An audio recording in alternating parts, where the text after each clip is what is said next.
Καλώς τους. Εμείς μόλις φτάσαμε στην εξωτική Ιαπωνία, στη χώρα του ανατέλλοντος ηλίου. Ήρθαμε εδώ με αφορμή τα εγγένεια ενός πλοίου, σε μια χώρα που έχει μεγάλες ιδιαιτερότητες αλλά και ομορφιές. Εγώ έχω δικαιολογία που ταξίδεψα μέχρι εδώ. Εσείς τι δικαιολογία έχετε που ερχόσαστε στην Ιαπωνία? Για πείτε μου. Κατάλαβες, φίλε μου. Με είδανε, λέει, στο μαραθώνα. Ο κουμπάρος στο μαραθώνα.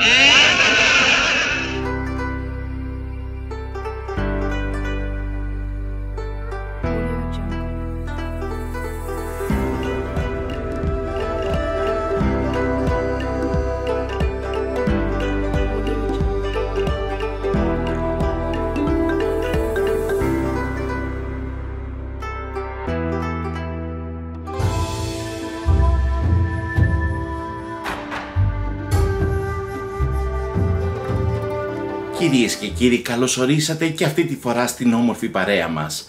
Είμαστε στην Ιαπωνία, στη χώρα του ανατέλλοντος ήλιου, και εμείς εδώ ήρθαμε να επισκεφτούμε αυτήν την ξεχωριστή χώρα με την αρχαία ιστορία, την αξιοπρέπεια, το ήθος, το πολιτισμό, τα πανέμορφα τοπία, αλλά και με τις ιδιαίτερες συνήθειες. Γι' αυτό, αν σκέφτεστε σαν και εμάς να επισκεφτείτε την Ιαπωνία, καλό θα είναι να ακολουθήσετε τις συμβουλές μας.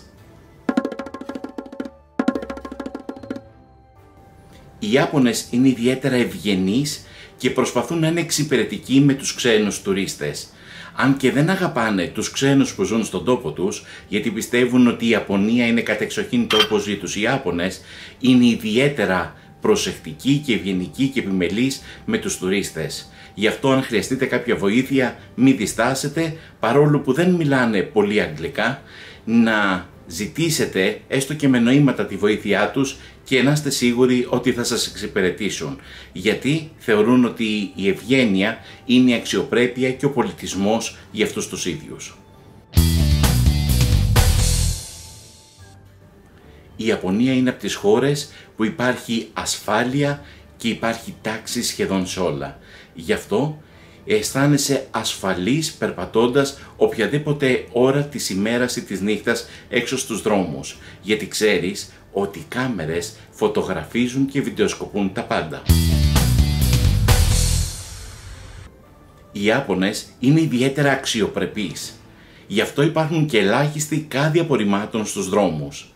Θα μου πείτε, τι σχέση έχει αυτό? Έχει, γιατί ο Ιάπωνας ντρέπεται να πετάξει τα σκουπίδια στον κάδο απορριμμάτων έξω στο δρόμο, αλλά κρατάει μια μικρή σακουλίτσα, ό,τι φάει, ό,τι πιει κατά τη διάρκεια της διαδρομής του θα το βάλει στη σακούλα και θα το πετάξει όταν θα πάει σπίτι του. Έτσι λοιπόν η καθαριότητα δεν είναι μόνο μισή αρχοντιά, αλλά είναι και πολιτισμός για τους ίδιους τους Ιάπωνες. Οι μεταφορές είναι πανάκριβες σε αυτές τις χώρες.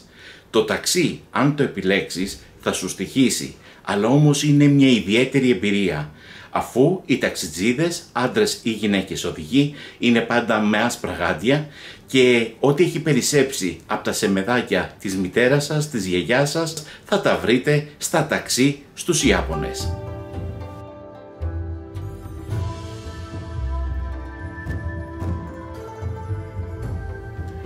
Μια υπέροχη εναλλακτική είναι τα τρένα, να μεταφερθείς από τη μία πόλη στην άλλη με το τρένο. Χιλιάδες Ιάπωνες καθημερινά χρησιμοποιούν αυτό το μέσο σαν πιο οικονομικό και πιο γρήγορο, γιατί τα τρένα είναι τα πιο σύγχρονα και τα πιο γρήγορα στον πλανήτη. Και πάντα στην ώρα τους, αυτό είναι το πιο σημαντικό.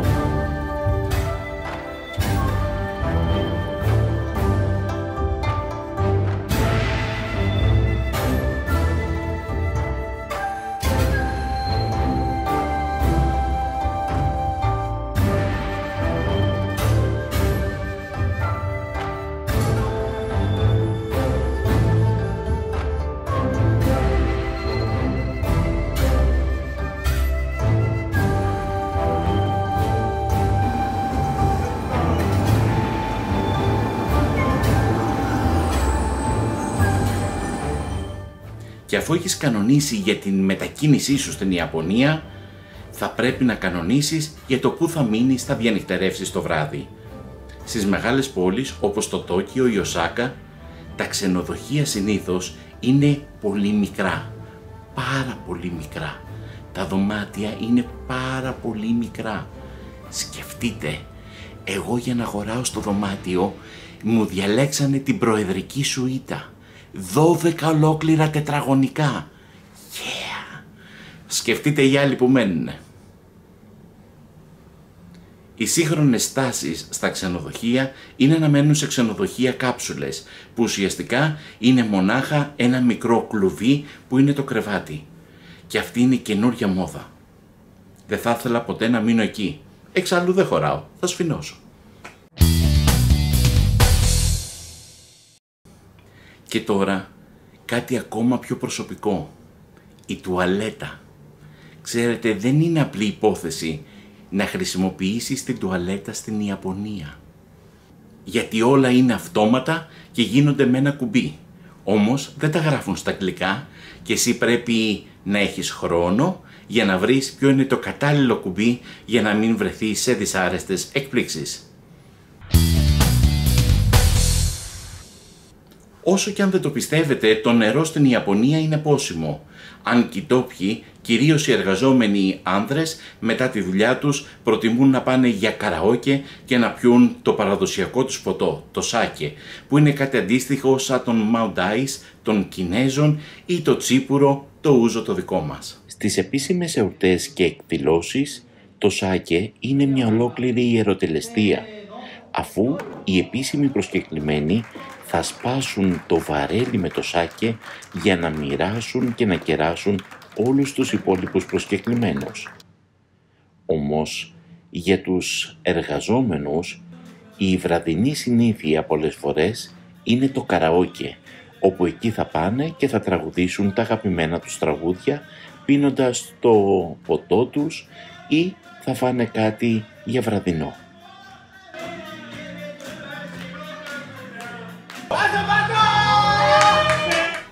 Καλά μετακινήθηκες στην Ιαπωνία, καλά και βρήκες έναν τρόπο για να διανυκτερεύσεις, όμως πρέπει και να φας.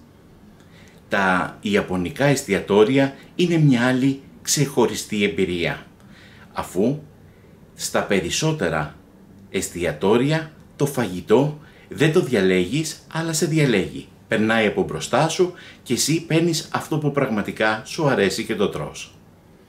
Η ιαπωνική κουζίνα είναι διάσημη για τα άψιτα πιάτα της. Το σούσι, το σασίμι, μεταξύ μας έχει και πολλά πιάτα τα οποία είναι ψημένα. Να προτιμήσετε αυτά.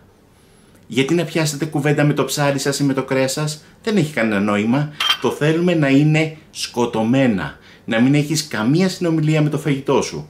Είναι σημαντικό. Εσείς τι λέτε?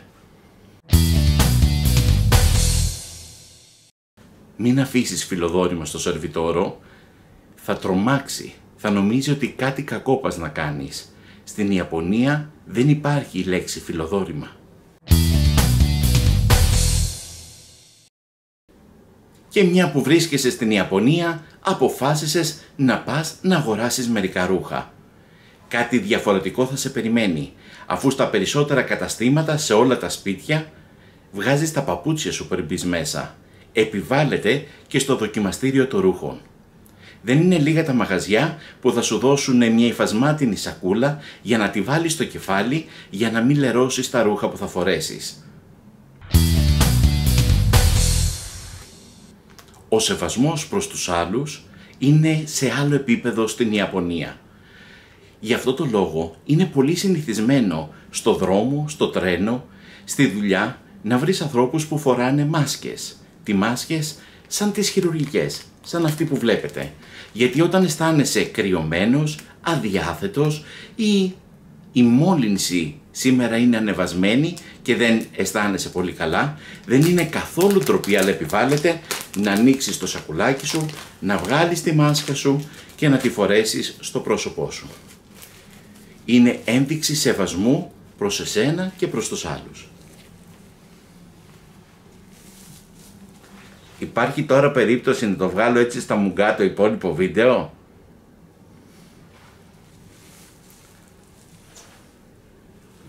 Νομίζω στην Ελλάδα, αν βλέπανε άνθρωπο να κυκλοφορεί με χειρουργική μάσκα έξω, θα πιστεύανε ότι είναι γιατρός που τον έχουν απολύσει ή ότι δουλεύει σε κάποιες από τις τηλεοπτικές σειρές όπως το Grey's Anatomy και το General Hospital.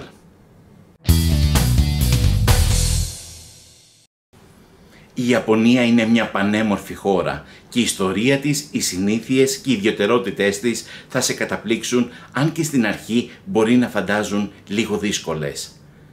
Να χαρείτε τη διαμονή σας στην Ιαπωνία και ελπίζουμε να σας βοηθήσαμε.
Να είστε όλοι καλά. Μη μας τηλεφωνήσετε αν έχετε κάποιο πρόβλημα, εμείς θα έχουμε φύγει. Εσείς παρακαλέστε το Θεό και την Παναγιά να σας βοηθήσουν. Να είστε όλοι καλά. Η Παναγιά Αντάμα.